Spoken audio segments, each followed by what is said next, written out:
Welcome in, Weather Wagers, late March, and the madness is still going on. If you're joining us here during the tournament, we say good day to you. We picked some games last week, a lot of upsets. What a wild tournament so far.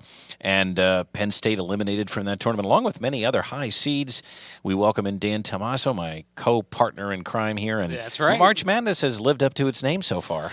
There's been a lot of madness. Obviously, the second team in Purdue to lose to a 16 seed as a 1 seed, so that's pretty impressive stuff. But not all that surprising. It's surprising it was a 16 seed, but if you've watched Purdue, sure, they've had some issues, especially over the last couple of weeks going into the tournament. So, it is rare, extremely rare that happens, but what fun it was to see some of these upsets. Well, and I learned about a new university that's not far away from here, Farley Dickinson. Yes, I'll never get it right. FDU is officially named as. It's in New Jersey. Well, and now their coach, who, came from D2, had 1 year of success here at D1, ran a different offense, which the way I understand it in basketball terms is keeping everyone on the outside, essentially not a lot of interior game. He's now on to greener pastures. He got promoted to a better job. Yeah, and that's how that works. Speaking of that, let's talk about Micah Shrewsberry quickly. Yes. There's a lot of rumors floating around out there. Now, we knew that there were going to be schools that came after him, especially in light of his recruiting prowess and leading Penn State into March Madness, which hasn't happened in a long time. We kind of talked about all of that last week, but can Penn State keep him? And I think that's the question. Two things, Dan, and then I'll let you pontificate here. One is, we're hearing reports, and if you've been on Twitter, you've seen multiple outlets suggest that Notre Dame is interested in him. Sure, Remember, he came from Purdue. He's used to Indiana, and Notre Dame has proven to be a better basketball school. It probably would be a better job today, but Penn State is expected to try to make a play here. Your thoughts on where things stand? Well, and I was going to say, to me, it's not crucial to me to sign him. I know that may sound odd for me to say, but FDU just proved to me you can plug in a different guy, and you could be equally as successful. So, yes, I love the run. Penn State when's the last time they've been equally successful? Oh, I agree. Well, I do think under Ed DeChellis, they had some pretty good teams, and I think he got a bad rap overall. I just think you got to be careful who you invest in. I'm not quite sure 1 year, one good run is enough for me to say, yeah, he's a must-have. He's a must-keep. That may be true, but I think while the momentum is strong, you glob onto this simply because it does show a sustained, at least commitment to the program, which Penn State has failed to do. If you want to beat the big boys, you've got to pay with the big boys. This is what James Franklin has said. Right. And there's no reason to think that Penn State can't be, as you have stated, a world-class athletic university as well, like in Alabama. They stepped out, hired Nate Oates. Again, I know there are problems down there with legal issues with that team, but look at what they've done. They've come back. A lot of the SEC schools have come back and hired big-time coaches. Not going to comment on the morals. Right. But again, the Big Ten has had problems with morals too, and their leadership has failed across multiple universities. My issue is strictly talking about sports. You can be both. You can. A basketball and football university. The issue is, what do you think he's going to decide to do? If I'm him, I think I walk. I really do. I think I go to a bigger program in Notre Dame. Penn State, because of the lack of sustained success, do you really want to be tied to that as your long-term job? Now, I think the thing that could keep him there is his son, who's ready to join Penn State in the next calendar year. So it's good information, yeah. That could change things. I mean, that could be the linchpin here to kind of keep him.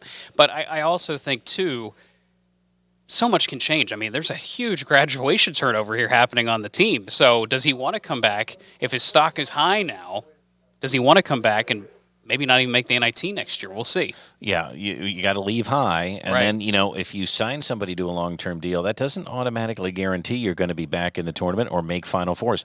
Look at Kentucky. Right. John Calipari, and they are having a fit. The fan base is split. A lot of people say, hey, he's fine. He's got the number 1 recruiting class next year coming in.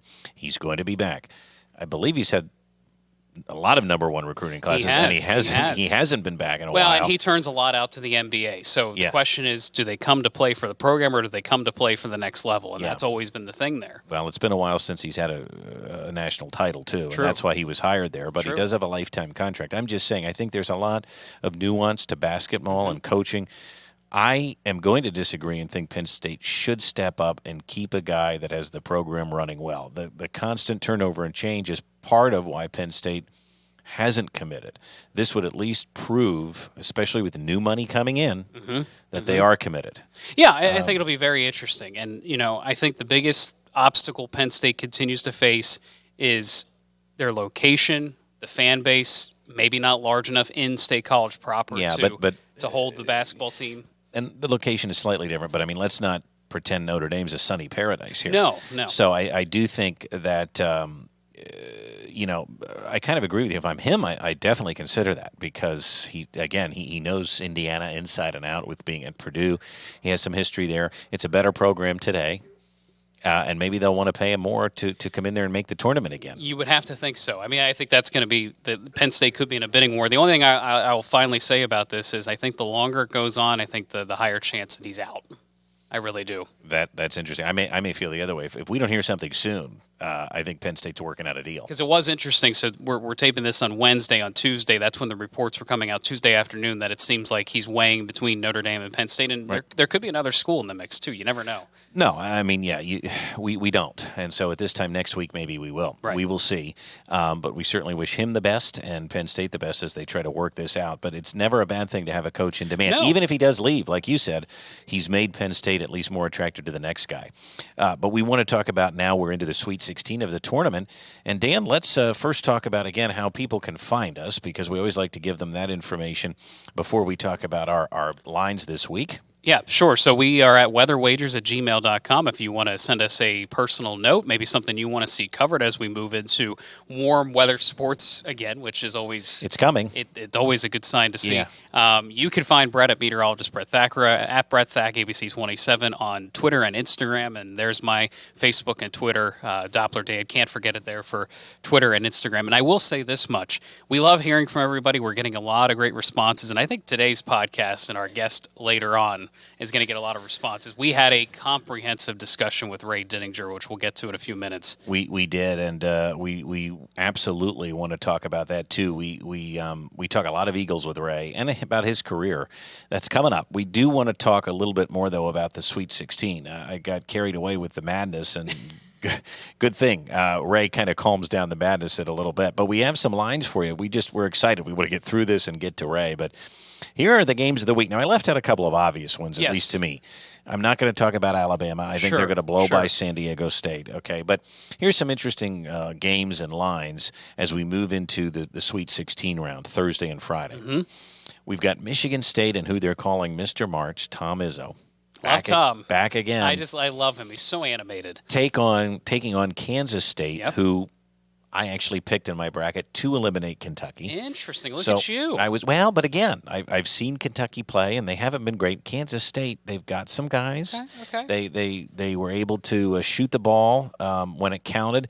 They are hot. They are hot, but Michigan State, 2-point favorite. What do you think in this one? I take the Spartans all day. It's hard to pick against Tom Izzo, but I like what I've seen from Kansas State. Sure. And I said that a little bit ago. They're actually one of my Final Four teams. Wow. I got to stick with them. Got to stick with Kansas State. Hot teams in the tournament tend to go far. Yeah. Next up, we've got Arkansas, a wily bunch that, again, had some ups and downs this year. You had Eric Musselman ripping off his shirt at the end of the game. And then you've got the team that looks maybe like one of the best teams in the tournament right now, UConn. I was going to say, they're hot. They are hot, and they look, more importantly even than that, although we talk about in these tournaments or postseason play, if it pays to be that hot team, you just said it, but they look good. They look just solid, all-around basketball. And I've seen a lot of sloppy basketball in this tournament. You're telling Penn State was one of those games, unfortunately. Yeah, 3-point shots, too many, and not enough dropping. Poor defense. It's been sloppy. But UConn looked good, and they take on Arkansas. They're only 3.5-point favorites. What do you make of that? I think UConn is slam dunk Final Four team. I really do. I'm going to pick them to beat the Razorbacks here and cover. Very interesting. I have a quick philosophical question for you. So notice the way Arkansas is spelled. I saw this on Twitter. A Phillies blogger and beat writer, if you will, saying, why do we say Kansas? Kansas. But then why do we say Arkansas? Well, I don't have an answer to that. I don't either. I will tell you, someone Why famous, can't it be Arkansas? Well, Former LSU head coach Les Miles pronounced it Arkansas. Maybe he was onto something.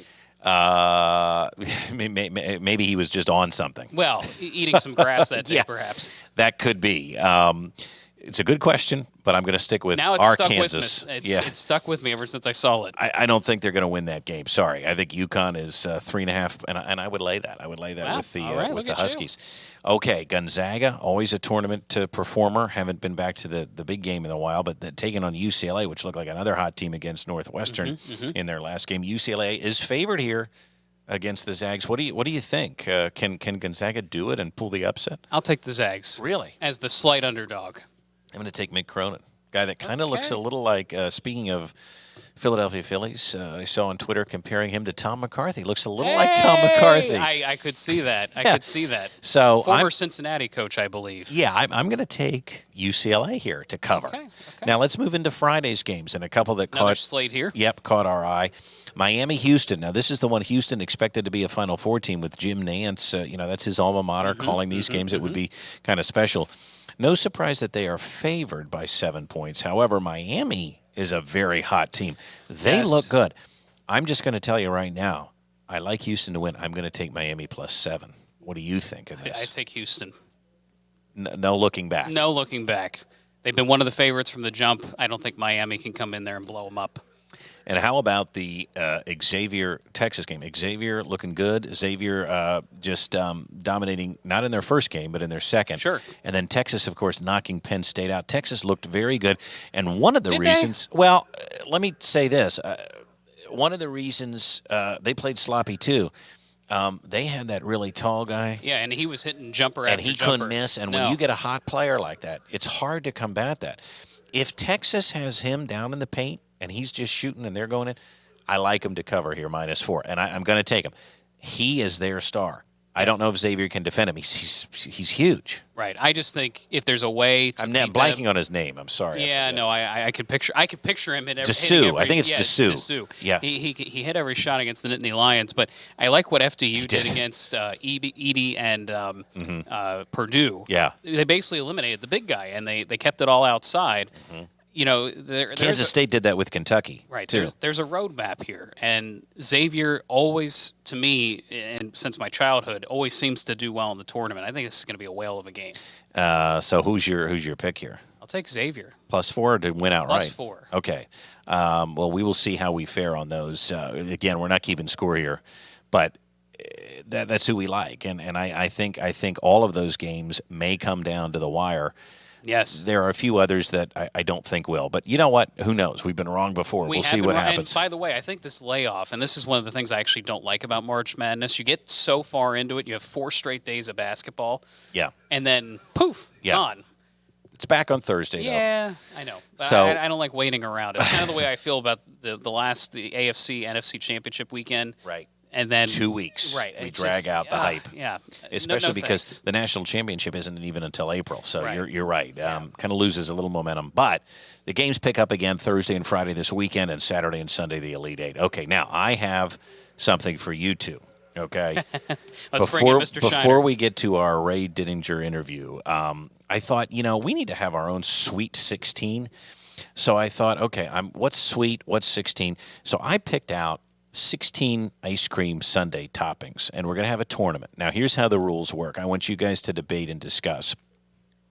We're going to pair 1 and 16, like Purdue and FDU, right? Okay. And then we're going to do 2 and 15. You guys pick. If you disagree, I will break the tie and pick. And then, Dan, I want you to cross them out. We're going to go till we get the absolute best ice cream topping. So are we calling this the literal Sweet 16? This is the Sweet 16. Okay, so let's pull up the toppings selected it's by yours too bad truly. We don't have the March Madness music, but I'm sure it's copyrighted. I'm sure it is too, but I can at least hum a couple of seconds. Dun, dun, dun, dun, dun, dun. Okay, here we go. So here's your Sweet 16. For those of you that can't see us, that you're listening, I'm just going to read them all off, and then we're going to pair them up, and then I want you guys to pick, okay? Fire away. We've got number 1, whipped cream. Number 2, sprinkles. And if anybody comes at me and calls them Jimmy's, you're out. 3, chocolate syrup. 4 is a cherry on top. Okay. 5, caramel sauce or caramel sauce. I will allow either. Okay. 6 is peanut butter cups. 7 is Oreos. 8, chocolate chips. 9, graham crackers. 10, marshmallow fluff. 11, root beer for a root beer float. Fresh fruit is number 12, and espresso for a little affogato in Italy. Look at you, Okay. getting fancy. Pretzels is at number 14. Gummy bears is 15, and rum raisins at 16. Okay, gentlemen, here we go. Yep. The tournament starts now. So we're pairing 1 whipped cream versus 16 rum raisins. Who do you like?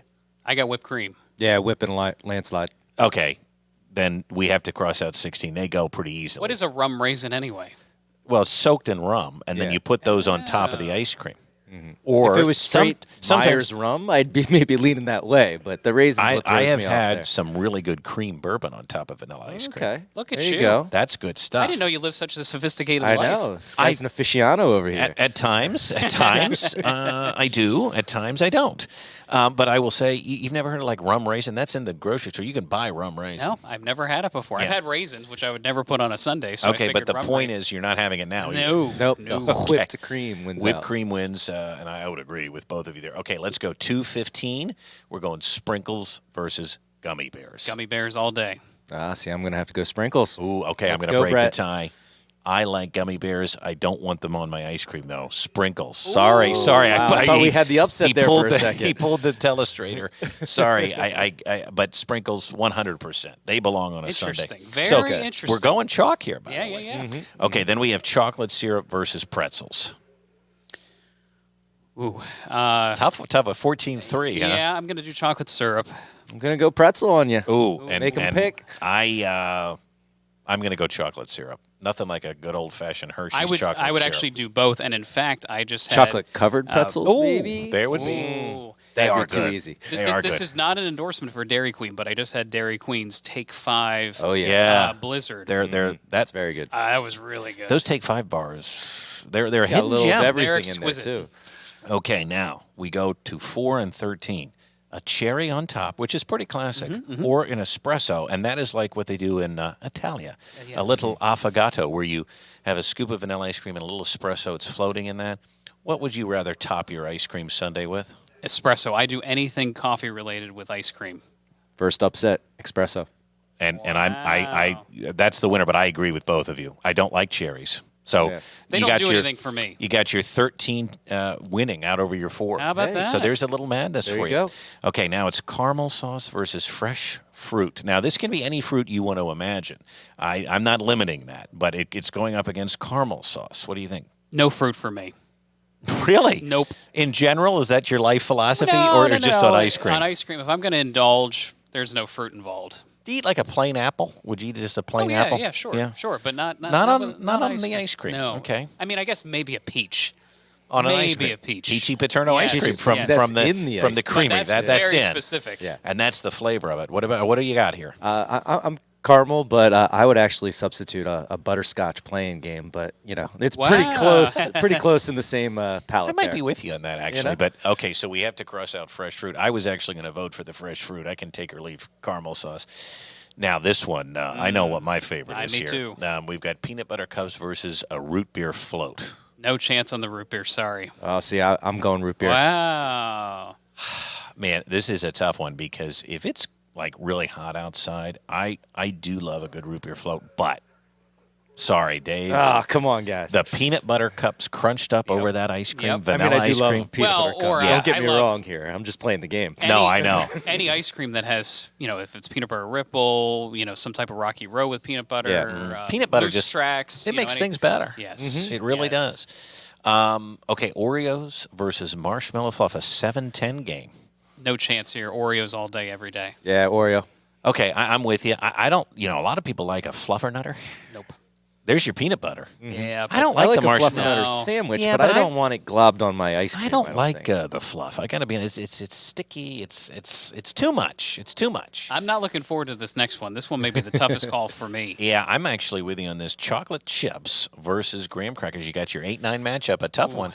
a coin flip. One It of is a my, coin flip. And hopefully there's some Philadelphia Phillies fans out here that know what I'm talking about. The Phillies, do. The Phillies Graham Yep, Slam I was ice just going to cream. say It's the Graham Slam. best ice cream I've ever had. And why on earth Turkey Hill discontinued it, I Yep. will never understand. I've been looking for it ever since. Apparently, there is one stand in Citizens Bank Park that has it from time to time. Okay. I've been unable to find that They stand. should bring it back. We were talking on And again, for those of you that listening, most of you know this, some of you don't, but we are on TV. We do the weather. We do that. And on the show, on one of the shows I was on this morning, we were talking about limited time, like fast food things that we like.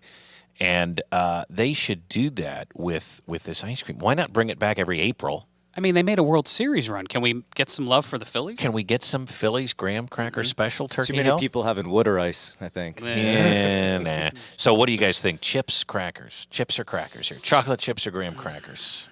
I can't remember the last time I actually put chocolate chips on ice cream. It's always the syrup, so I'm going to go graham crackers. Graham. I agree. So cross out those chocolates. So we had a couple of upsets here. Okay, so now we have to do. I guess the one is taken on your 13. Yes, And that's just how we're going to have to do it here. Yep. You got your whipped cream and you got your espresso. What do you think? This is going to be my first upset, espresso. See, I think I'm going to go whipped cream. You know what? And again, this is because we can't have. I would put both. I was going to say, is this the Purdue of the matchup here? This is really interesting, but I am going to go with the upset. I think there is nothing like a good espresso over coffee.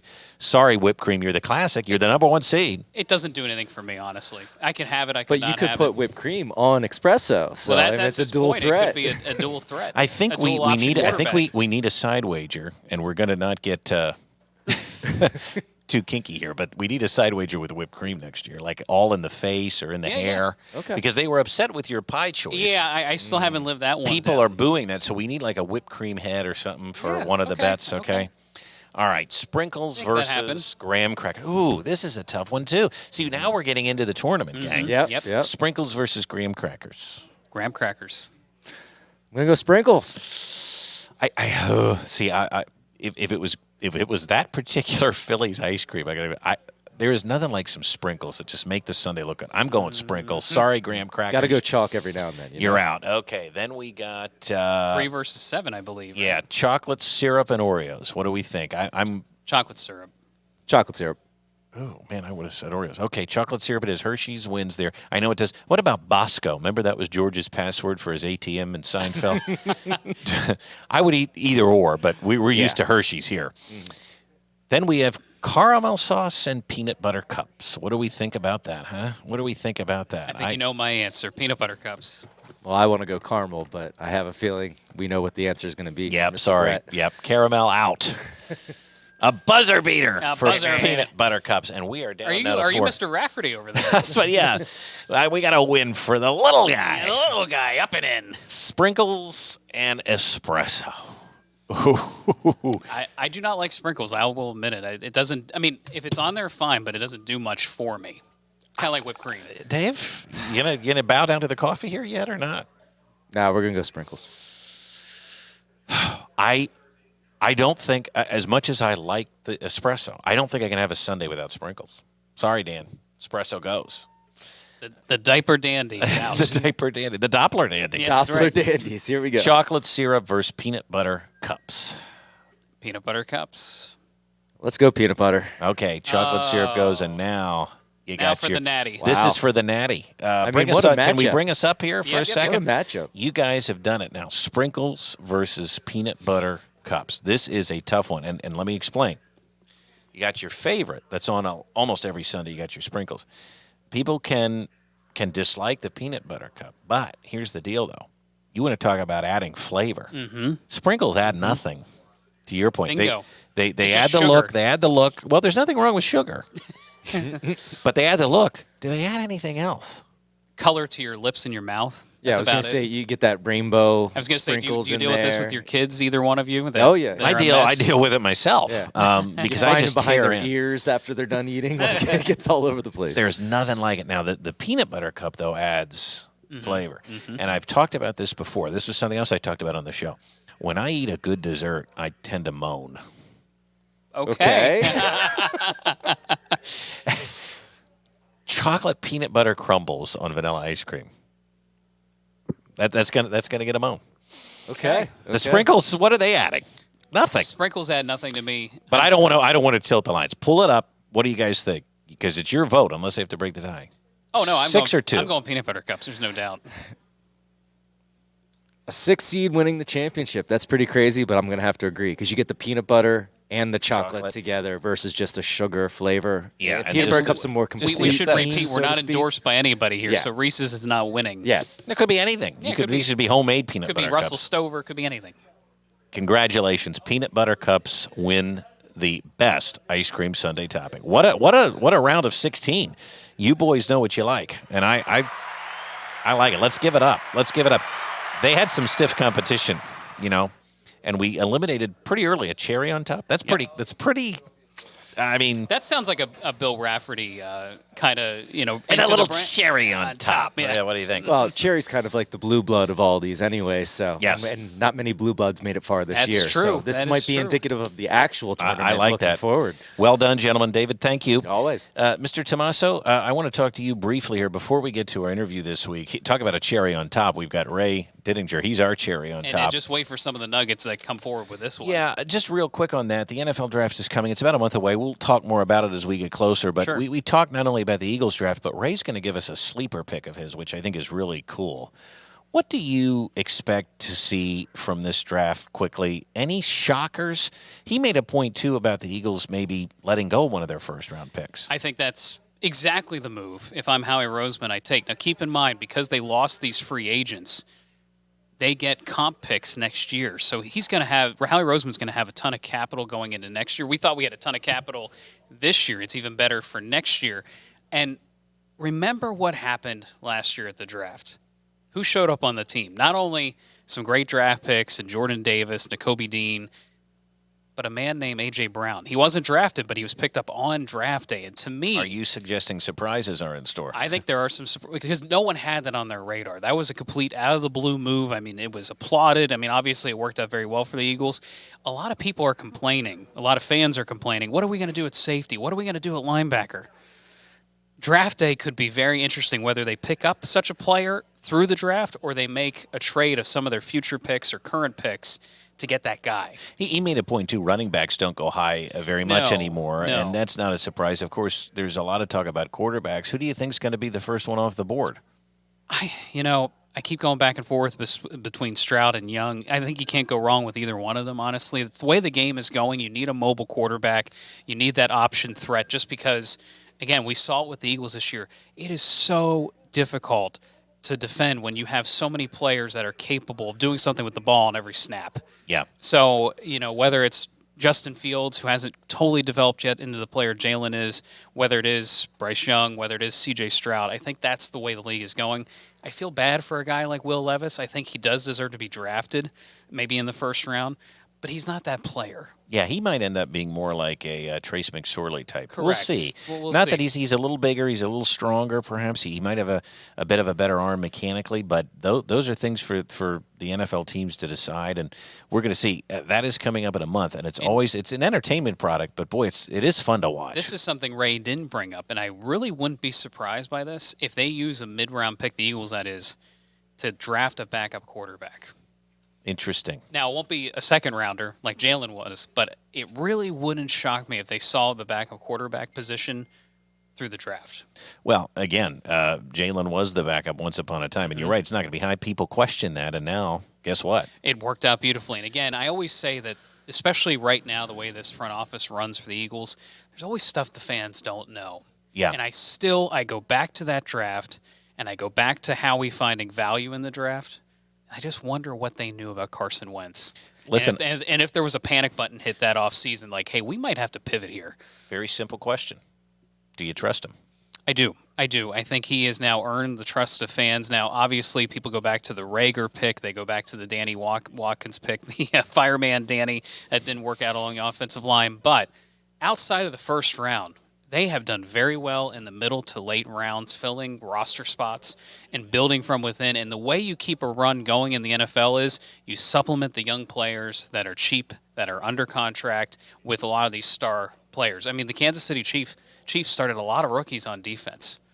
And still made it. And that's the way you do it, because they performed. You have to pay the playmakers so much that you need these smaller guys, the Reed Blankenships of the world. Great name to toss out there. You need that to keep things going. The other thing, you talk about roster management, and he made the point of everybody knew Miles Sanders was probably not going to stay. The Eagles probably could have stepped up, but they have Kenny Gainwell. And he's a guy that could just explode onto the scene and be your number one running Sure. back. So you can afford to let somebody like Miles Sanders go. These names that you don't think are going to mean a lot can sometimes step in and be very good playmakers. And you never know in the NFL. It seems like Eagles tend to come back at some point, whether, there's a team in cap trouble or whatever. Howie finds ways to get guys. And it's the A.J. Brown situation was a cap issue in Tennessee. Yeah. Who knows who the next star is that he'll finagle the math, he'll finagle the draft picks, he'll finagle the trade to work for the Eagles. He really is usually a step ahead. Who would you rather have running your draft? Howie Roseman, Jerry Jones? Oh, without a doubt. I mean, Jerry Jones is traded for Brandon Cook, or what's his name? Did I get that right? Brandon Cooks. It's just curiosity after curiosity with these moves. I don't get it. I just had to.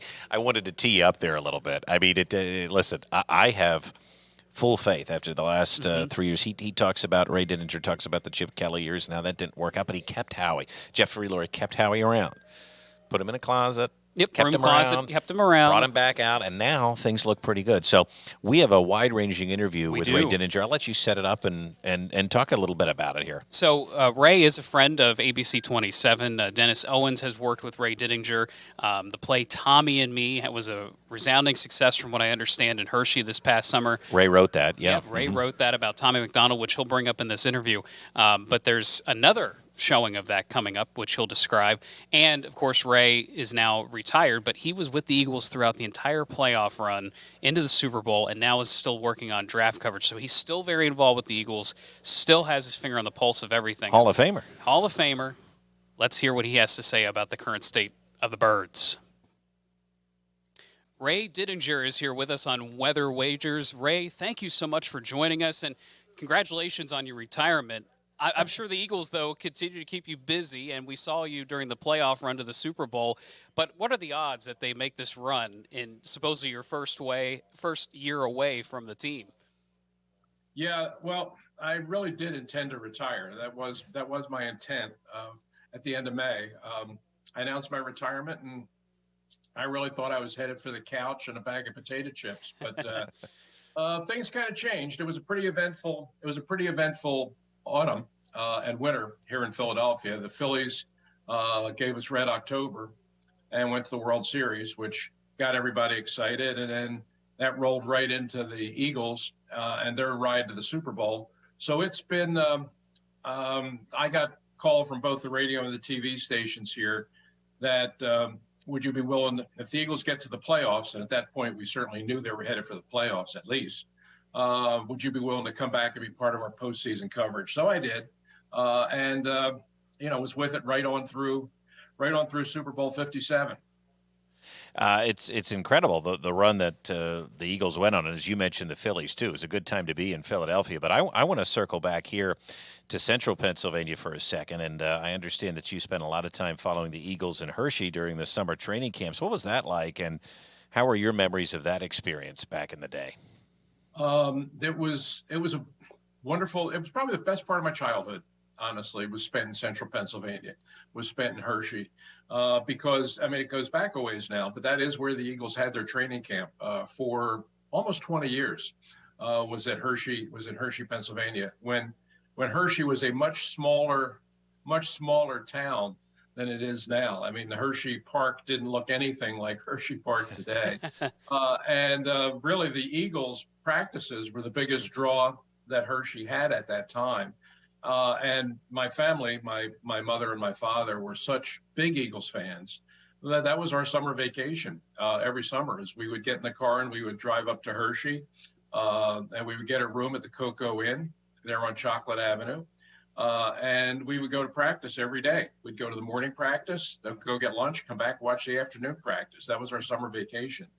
And that was where, this was the late 50s. So this was where I met Tommy McDonald. When I was a 10-year-old kid with an autograph book, I met Tommy McDonald, and we developed this friendship, this relationship that turned into a friendship that continued on through our lives, and wound up with me sort of leading the effort to try and get him into the Pro Football Hall of Fame later on in my role as a sports writer. And 1998, there we were, the two of us standing on the steps in Canton, Ohio. So it was just such a unique story. I don't know any other story quite like it. that I thought, oh, but I got to write this story. I just got to tell this story. And so we turned it into a play, and we called it Tommy and Me. We debuted it in 2016, and it is still running. We're just now in the audition phase to put together this year's run, which will be in May into June at the Bucks County Playhouse in New Hope, Pennsylvania. So if anybody hasn't seen Tommy and Me, you get your opportunity at the Bucks County Playhouse starting in May, and all new cast, all new actors, new director. It's a new production, but the same story. And I think it's I'm amazed that it's still going on, but people still come out in big numbers, and they're just very moved by this really wonderful story, and it really speaks to the enduring appeal of football and what happened in Central Pennsylvania back in those days in the 50s was remarkable. I mean, you had, there was no fences, there was no security, there was nobody saying you can't go there, you can't walk here, stay behind that line. I mean, you could walk right up and stand on the sidelines and talk to the players. And they used to play exhibition games, preseason games right there in Hershey Stadium, in that little high school stadium. And you had the Baltimore Colts come in and play the Philadelphia Eagles in that stadium. And you had people pay $2 to come in and watch Johnny Unitas and Norm Van Brocklin and Chuck Bednarik. And back then, exhibition games, the real players played. I mean, it wasn't like today where they maybe play a series or maybe they don't. I mean, back then they played, and for $2 you could come in and see 12, 13, 14 future Hall of Famers. It was a great time, and the people in Central Pennsylvania really, really got behind it. It was really it's a whole different era of football, obviously, but for those of us that got to experience it, it's a great memory. Yeah, it's safe to say that probably shaped a lot of what became your career. And for me, it was Lehigh and going up to Lehigh University with my dad. He talked about going to Hershey, and then we got to go to Lehigh. Seeing Trotter, seeing Dawkins up close, I mean, that was really cool. So safe to say, before everything was behind the NovaCare complex and Right. people couldn't see everything, was this the golden era of the NFL when fans could experience all that? Yeah, I kind of was. I really do think so. I mean, you talk about that time in the late 50s into the 60s. Was really when football took off. I mean, people still talk about the 1958 championship game. The Baltimore Colts and the New York Giants was on national television, which championship games hadn't been to that point. You had the Colts, who were a rising young team with this wonderful young superstar named Johnny Unitas, a quarterback, playing the Giants team with Frank Gifford and Charlie Connerly and Sam Huff. There's a lot of glamour there. And the New York Giants had really begun to, because New York it still is, but back then it was certainly the media capital of the world. And the Giants had taken hold. And everywhere when you turned on the TV, there was, Frank Gifford doing commercials for Vitalis or shaving cream or something. So the Giants were a glamour team. The Colts were an up-and-coming team with a great young quarterback. And they met in the championship game in 1958. And a national television audience got to see for the first time the drama of sudden death. No one had ever seen sudden death in any sport up to that point. The commissioner, Bert Bell, had put this rule in that, hey, what are we going to do in a championship game if it's tied?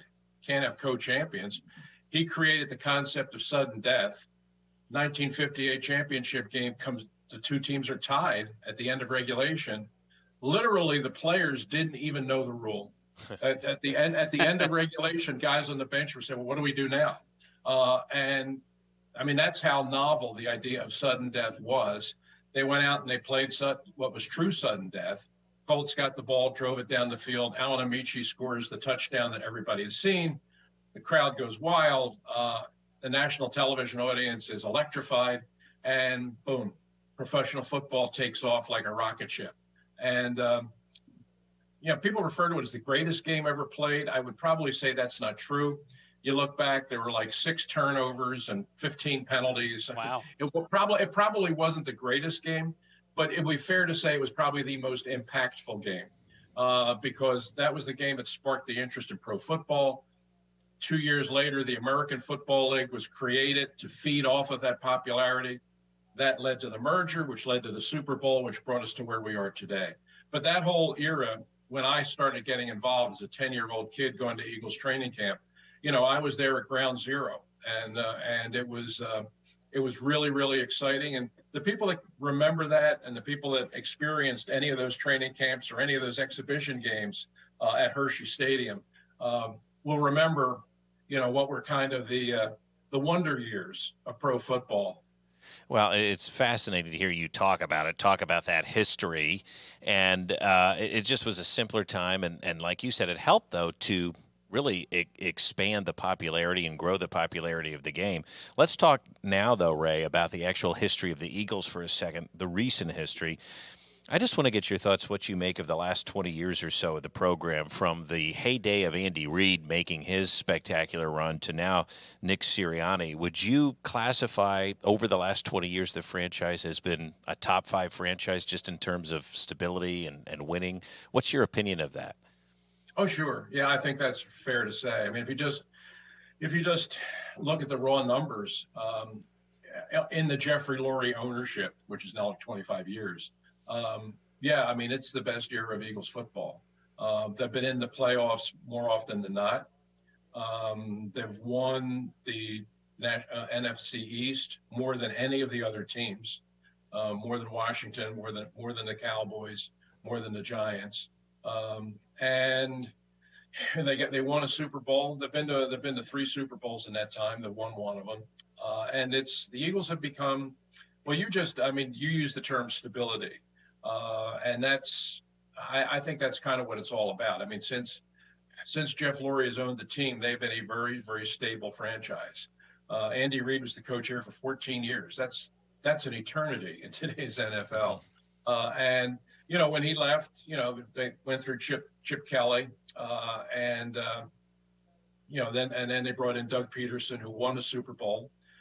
And now they bring in Nick Sirianni, who's been here for 2 years, been to the playoffs both times. So there's just a real continuity and a real system in place that works. And they have really done a great job. I mean, everything about the organization is well run. It starts with Jeff, who I think is really a good owner, is involved, is a big fan, is there all the time, but doesn't meddle very much. He's stuck with Howie Roseman as his general manager through a lot of ups and downs, a lot of criticism. Chip Kelly basically banished him from the football operation, sent him to the other side of the building. And it would have been very easy for Jeff Lurie to just let Howie go at that point, but he believed in him. He knew that it wasn't going to work with Chip and Howie, but he wanted to keep Howie in the operation.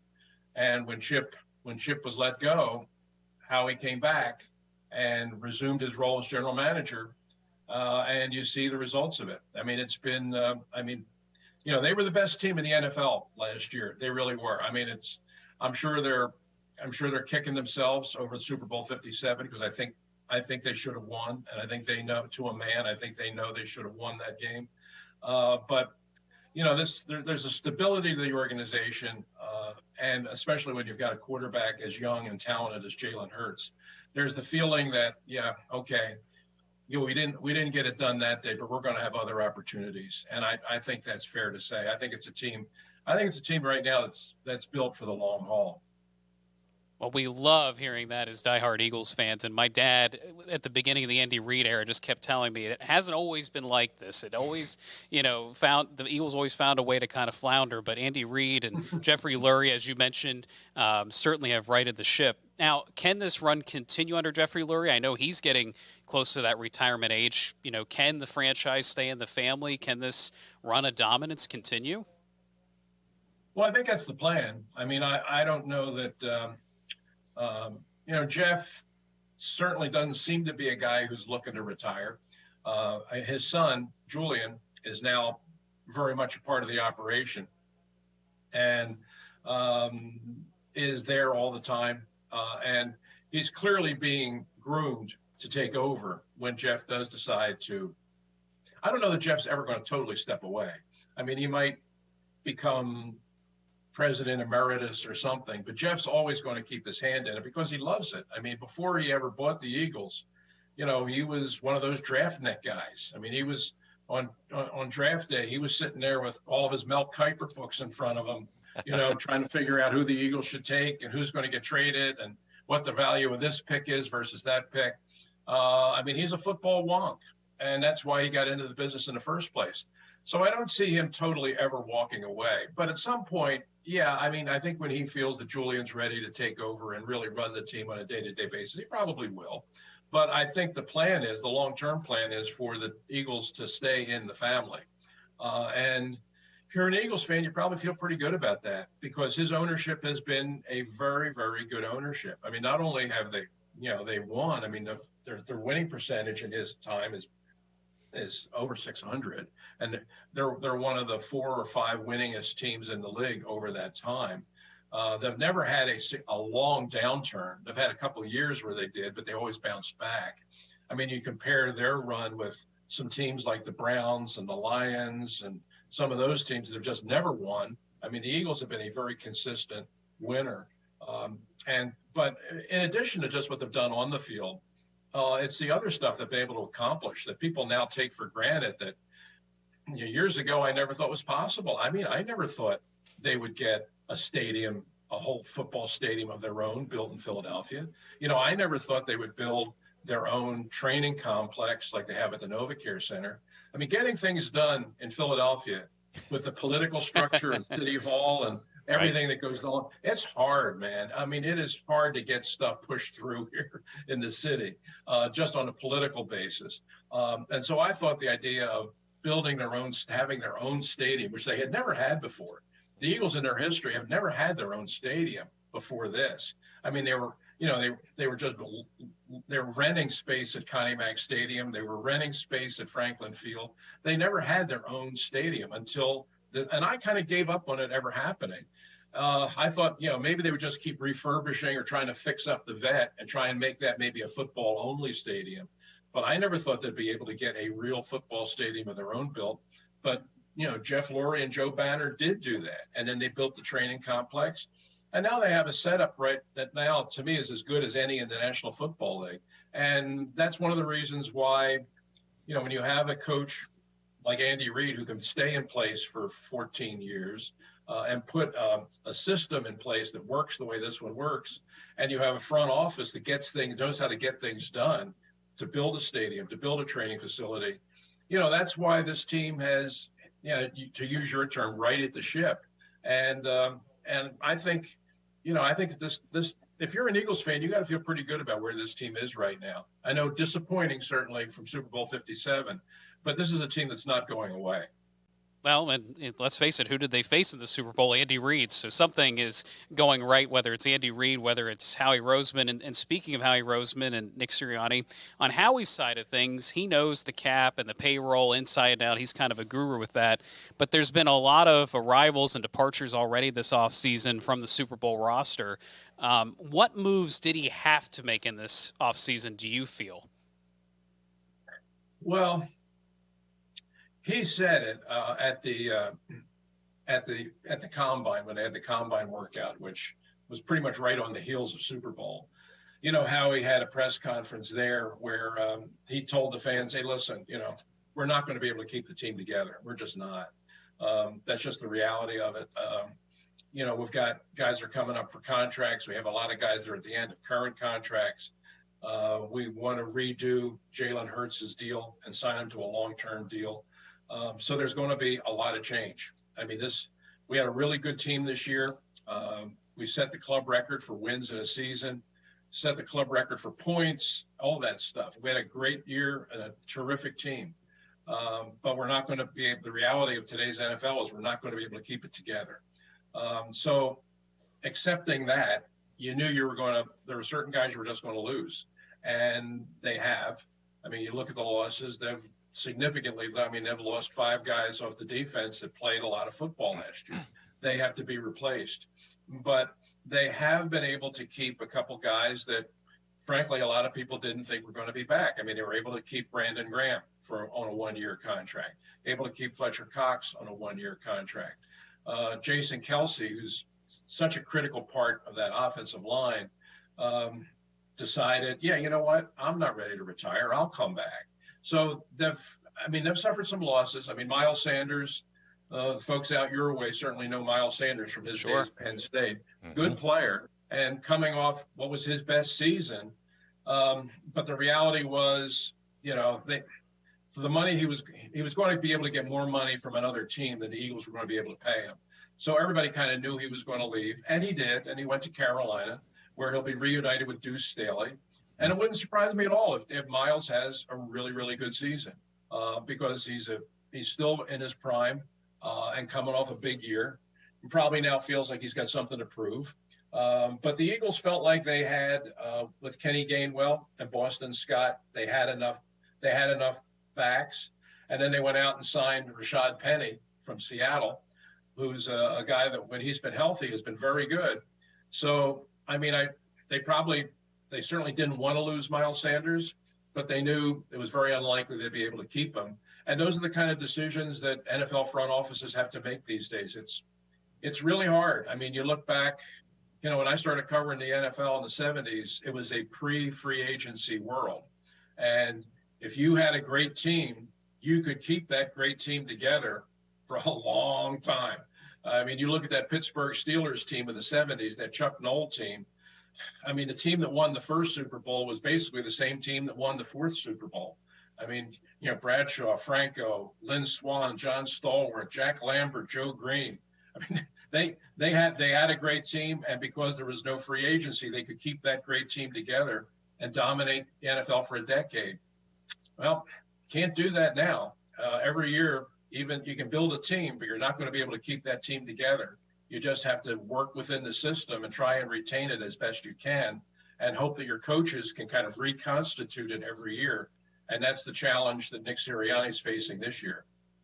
Yeah, it is. And, of course, one of the pieces is Jalen Hurts. You briefly mentioned it. Seems a little bit like this offseason is teetering around that contract. What do you see happening there? How does Howie Roseman get that done, especially coming off the Super Bowl run? Well, they will. I mean, they kind of understand that that's what they want to do. The best thing they could do is if they can agree to signing him to a long-term deal, which would give them the security of knowing he's going to be their player for 5-6 years. And it would also give them more years to distribute the money and make the cap hit a little less painful this year. What Jalen Hurts and his agents, his representatives are going to want may be different. I mean, he may want a lot of money in a shorter period of time so that maybe in 3 years he can go out and test the market, because the salary cap's going to keep going up. And the value of quarterbacks, if he continues on the arc that he's on right now to become one of the best quarterbacks in the NFL, he could be in a position to make a lot more money in 3 or 4 years. So they have to arrive at that. What is the best, most workable and equitable for both player and team? And the feeling that I get, I have no assurance of this, but the feeling that I get is it looks to me like Jalen Hurts really likes the Eagles. He really likes Philadelphia. He knows this is a good situation. He knows this is a team that's not going to be a team of peaks and valleys. This is a team that's going to be in the mix pretty much every year. It's a good situation for a young quarterback. So the idea of signing on long-term with the Eagles, knowing that it's an organization that has the kind of stability and winning track record that this one does, would probably be good for him and certainly be good for the team. So that's what I expect. I think they'll work out a long-term deal that'll give them some flexibility in how they pay him, but he will get paid. I mean, there's no question about that. If you look at some of the contracts some quarterbacks are making now, Daniel Jones in the Giants, you look at the contract he just signed. Jalen Hurts has already accomplished more than Daniel Jones has. Yeah. So if that's where the bar is being set, you're talking about Jalen Hurts being a $45 to $50 million a year player, And based on what he's shown so far, I think he's probably worth that. Yeah, I definitely think so. I mean, it was just a fun season to watch, and the offense has him. They have a bevy of elite young wide receivers and one of the best tight ends in the game right now in Dallas Goedert. So you mentioned the running backs. They add Penny to the mix. Is there any other heavy lifting on that side of the ball to keep this rolling into next year? No, they're pretty well set on offense. I mean, they lost Sanders, but I think that they can. I think they can live with that. I think Ken Gainwell, you saw last year by the end of the year, and he got to the playoffs. Kenneth Gainwell had really become kind of the lead back. I mean, he was actually getting the ball more and playing more than Miles Sanders was. So I think they feel like Kenneth Gainwell is ready to take over as that number one guy, and I would agree with that. I think he has that kind of talent. Penny, you bring him in. Bigger back, has a lot of speed, has an injury history, but he's never played behind an offensive line this good. I mean, you take a guy with that kind of running ability and his kind of speed power combination, put him behind this offensive line.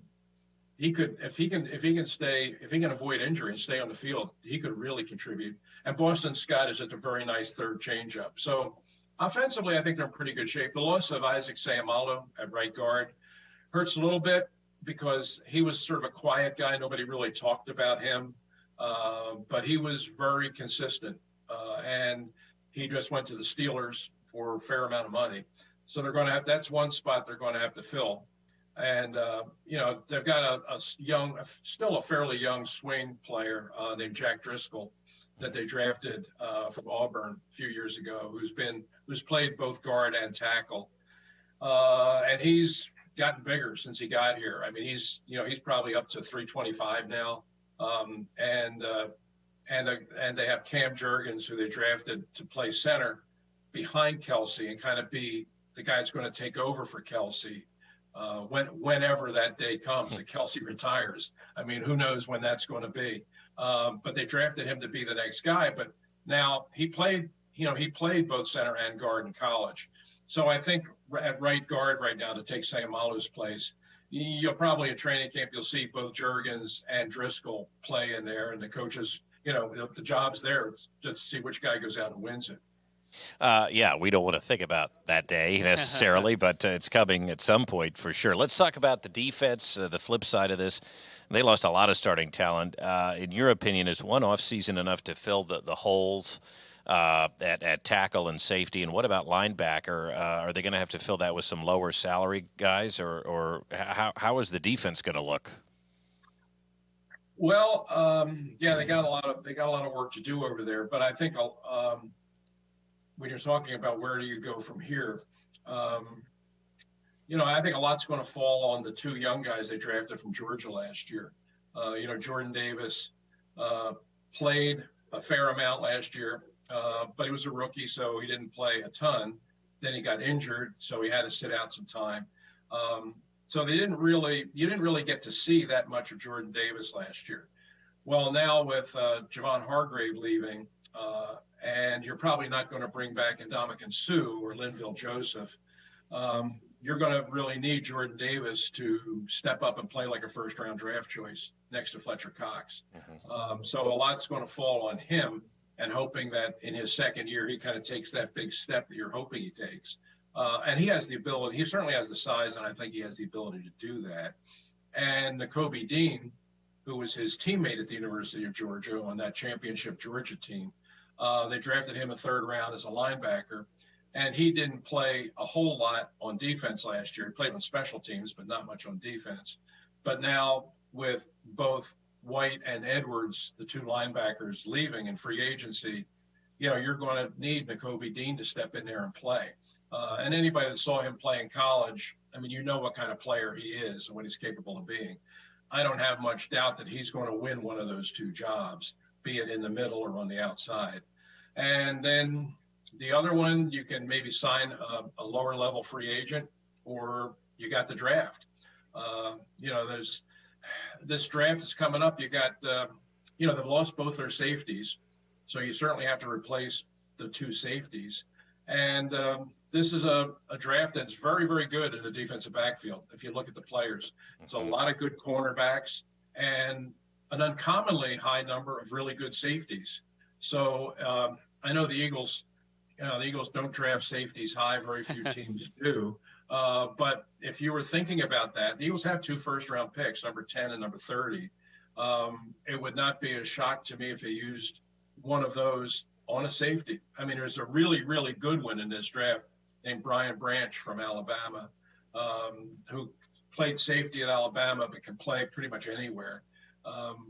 He would not be a bad pick at number 10 because right now you definitely need a safety. The loss of C.J. Gardner-Johnson, that hurt because I think he could have been retained. I think the contract he signed in Detroit was I think he could have done better. I think he could have stayed here and done at least as well. And the Eagles could have used him because he came in last year and played really good for them. So that was a loss. That was a guy I thought they might be able to keep, and they lost him. And now you got to replace him. But if you're looking at this draft, there are a lot of really good young players in this that might be able to step in and fill that role. Yeah, I mean, that's certainly encouraging. So we've talked a lot about roster management, one of my favorite aspects of the game, and I'm sure one of yours too. But in order for those players to be in the right position, I know there was a lot of talk about that after the Super Bowl, the coordinators do play a pretty big role. And Jalen Hurts' pick, if you will, for the OC was Brian Johnson. He was also Nick Sirianni's pick, but then kind of a dark horse candidate, if you will, coming from Seattle, Sean Desai. I mean, do you have any particular intel for our audience on these two? Well, Brian Johnson has never been a coordinator before, so we don't really quite know exactly what he brings, although everybody seems to have a lot of confidence in him. When Shane Steichen left, it seemed like it was almost a foregone conclusion that Johnson was going to be the guy. He was the quarterback coach. He was the guy that was most hands-on with Jalen Hurts. And I think most people are aware that they have a long history together. That Brian Johnson, when he was in high school, played in high school for Jalen Hurts' father. So he literally knew Jalen Hurts since he was the ball boy for the high school team. Tried to recruit him in college. So they go way back. And so that relationship between the new offensive coordinator and the quarterback is obviously on very solid ground. The new defensive coordinator, I don't know. I mean, he was a defensive coordinator in Chicago a couple of years ago. You look at their numbers, they were actually pretty good. Went to Seattle, and in Seattle, Pete Carroll has always been a defensive coach, so I think Pete kind of ran the defense. But Nick Sirianni kind of zeroed in on this guy right away as somebody that they felt was going to be able to come in here and be a good fit. I felt comfortable with him in terms of being able to have a good working relationship. And I know James Bradbury, when he made the decision to not go to free agency, but to re-sign with the Eagles, said that he had already had a long discussion with the new coach about his philosophy and the kind of defense he wanted to play. And Bradbury felt comfortable enough with that he decided to stay here in Philadelphia and play for him. He has had over time coached under Vic Fangio, who was I don't know what the best term would be. I guess a defensive consultant for the Eagles last year. Came in and worked with Jonathan Gannon. Vic has been around forever. He was a coach at the Philadelphia Stars back in the days of the USFL. Has been coaching defense in this league for a long, long time. Always very highly regarded. Head coach in Chicago. And so he's sort of a disciple of Fangio's. And the fact that Vic's fingerprints were on this defense last year, the fact that this guy can come in and kind of work largely out of the same playbook was something that I think was very appealing for Nick Sirianni. So, a team has never been quite in the Eagles' position. It's not unusual for Super Bowl teams to have their coaching staff rated in the offseason. Everybody kind of wants to dip into what's new and what's winning. But I can't remember a team. I don't think there's ever been a team that's lost both coordinators in the same offseason. But I think that it seems like that Nick Sirianni is pretty comfortable with the guys that he's brought in. And given their track records, I'd say he probably has good reason for that. That's great. And again, good points about the Vic Fangio stuff. Yeah, That's it's excellent points. good, We'll wait good and stuff. see. I mean, it's always a feeling out process. Now, Ray, let's talk about the draft. You mentioned you're doing some draft prep, draft work here. What goes into that, and what's it like to cover that? It's got to be an entertaining part of the football calendar, doesn't it? Yeah, it's one of my favorite parts, actually. I really do enjoy the draft. I've as we speak here, I was just There it these is. are my these are my pre-draft notes after the postseason All-Star games and then the combine, position by position breakdown. Yeah, I've always enjoyed that. I've always enjoyed the being sort of the armchair general manager, where I can sit back and do my own draft. And they should take this. They should trade here. They should trade those picks for this. I mean, I find that part of the game, I find that endlessly fascinating. And every year, based on watching a lot of college football during the year, and then the postseason bowl games, and then the postseason all-star games, and then the combine, just doing a list and trying to pick out 4 or 5 what I call sleepers, guys that not the first or second pick in the draft, but guys who might go 3rd round, 4th round, but actually have a chance to play in the NFL. So I always like to kind of sit back and be the 33rd general manager, and just try to figure out where the draft's going to go. That, to me, that's always been a fun game that I enjoy playing. And I'm playing it again, and the fact is with the Eagles, with 2 first-round draft picks, are in a position to really help themselves. Now, they've only got 6 total picks, which is, for them, is not many. Howie usually likes to have a lot of picks. They're going to get a few supplemental picks based on the free agents they lost. The league will give them some supplemental picks. But right now, they don't have a pick in round 4, 5, or 6, which is a little unusual for them. So that's why if I were to guess, and it's purely a guess, that the Eagles will do something like either at 10 or at 30, where they'll trade one of those picks to get multiple picks so they're in play in rounds 4, 5, and 6. Because, rounds 4, 5, and 6, I mean, not as many people are watching on TV then, but you get players down there that can help you win. Brent Selleck was a 5th round pick. Kenny Gainwell was a 5th round pick. Jason Kelsey was a 6th round pick. Harold Carmichael was a 7th round pick. I mean, those, sometimes down there in rounds 4, 5, 6, and 7, you find guys that not just come in and play, but come in and help you win. And so those are the kind of guys that I'm most fascinated with, are the guys that sort of slip a little bit in the draft, but still come in and have big time NFL careers. And this draft has got, as usual, it's got its share of those. Well, it's an interesting point because you're right. I don't think Howie wants to sit those rounds out either. That's he something never sits idly by. It's something we're going to have to keep an eye on. But you mentioned it. I mean, can you maybe tip your cap a little bit and give us just one sleeper that you're looking at, whether it's for the Eagles or somebody else that you're impressed by that could maybe go in a later round that nobody's talking about, that maybe has caught your attention? Yeah, I'll give you one. Yeah, I don't want to cheat on this and give you somebody who probably is going to be like a 1 or a 2, right? And then it makes me look like I'm smart that I'm saying this. I'm not going to do that. But there's a running back from Toledo named Tyjae Spears, who I think is probably going to be a day 3 pick, who's probably going to be, around 4 or around 5 kind of guy, which is where you'll very often find running backs. Teams don't like to draft running backs in the 1st round, and sometimes they don't like to start drafting them in the 2nd round. They feel like they can find them later on. So you can usually find at that position, really good value in rounds, certainly in rounds 3, but even in rounds 4 and 5. And Spears, I saw him play, well, a little bit in college, but I saw him at the Senior Bowl, and he was really good. He was really, really good. I said Toledo, I meant Tulane. He was from Tulane. Yes. And I saw him play Tulane, and he was really very good. And he's got he does, he's got speed. He's got really good hands. He's shifty, makes guys miss. In their bowl game against Southern Cal, he was really good. And then he went to the Senior Bowl, the All-Star game, and I thought he was the best back all week in practice, and I thought he was the best back in the game.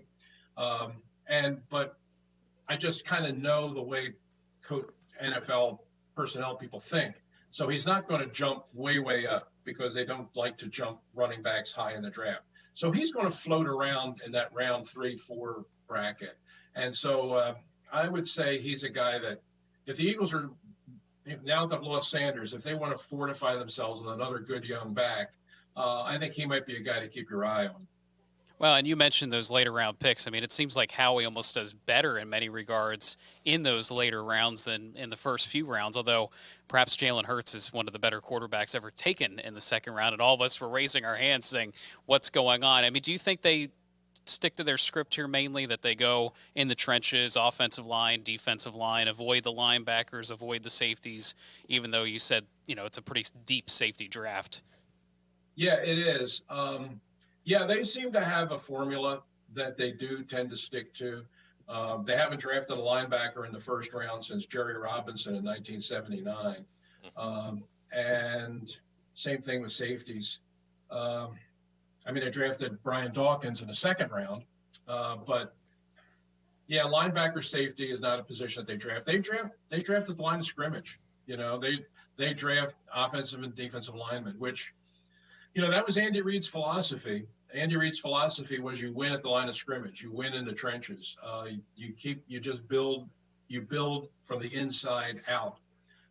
And it served Andy Reid very well. It's for 14 years in Philadelphia, and now look at what he's done in Kansas City. He has a blueprint, and he doesn't stray very far from it. And even though Andy Reid left Philly and went to Kansas City, the blueprint remains. And I think that's kind of what they're going to follow here.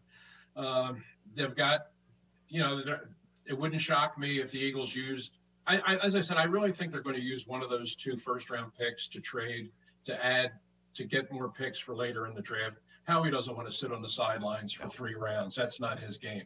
So I think they'll move out of there to add additional picks. But if they have 1 pick or 2 picks in the first round, doesn't matter. I'd be very surprised if they weren't on the offensive or defensive line, because they've got, the offensive line right now. I think Sayamalo will be replaced from within, but you've got some age on that line. Kelsey's 35, Lane Johnson's over 30, so you got to start thinking about young players there. And on the defensive line, Brandon Graham, bless his heart, a great player, but he's 35 years old. Fletcher Cox, mid-30s.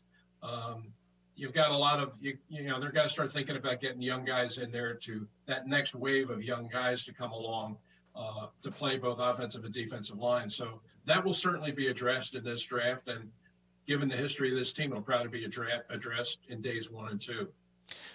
Just 2 more quick questions for you, Ray. I'll go first, and then Dan will wrap it up here. But, we've talked about the draft. We've talked about the roster management, the new coordinators coming in. Just the last simple question for me, your thoughts quickly. Can the Eagles win the NFC East again? Yeah, they can. It'll be a challenge because, I'm sure you guys know the history of the NFC East. No champion has repeated since the Donovan McNabb team way back when. So I don't know why. You can say it's a fluke, but if it's over, if it's been 20 years, it's not a fluke anymore. That's just the nature of this division. So, but I think right now, the Giants are getting better, but they're still not quite there. Washington's a mess.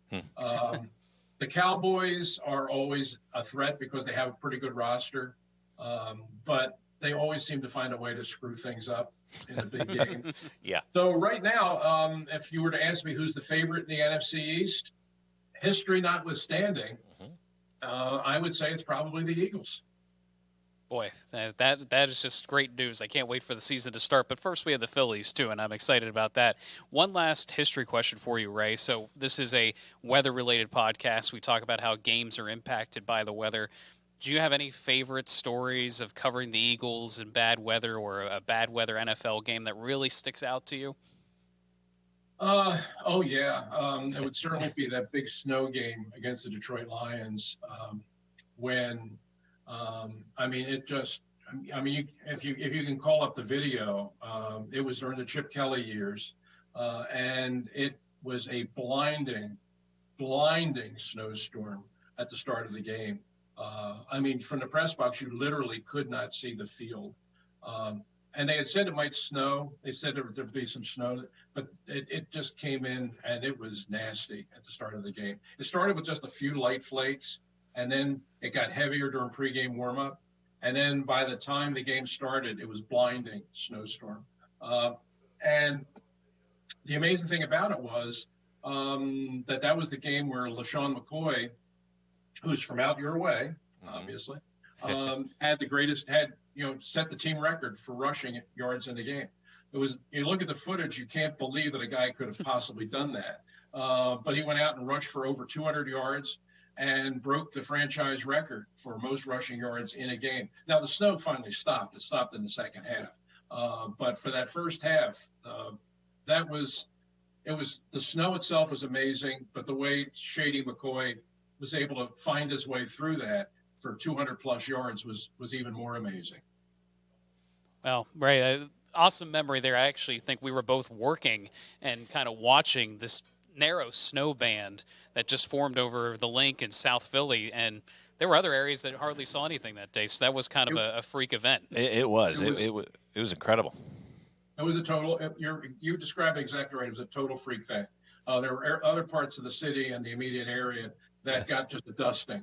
But I mean, it just, I've never had that experience before when you literally from the press box could not see the field, but you literally couldn't see the field. The other weather game, obviously, was the Fog Bowl, Eagles in Chicago.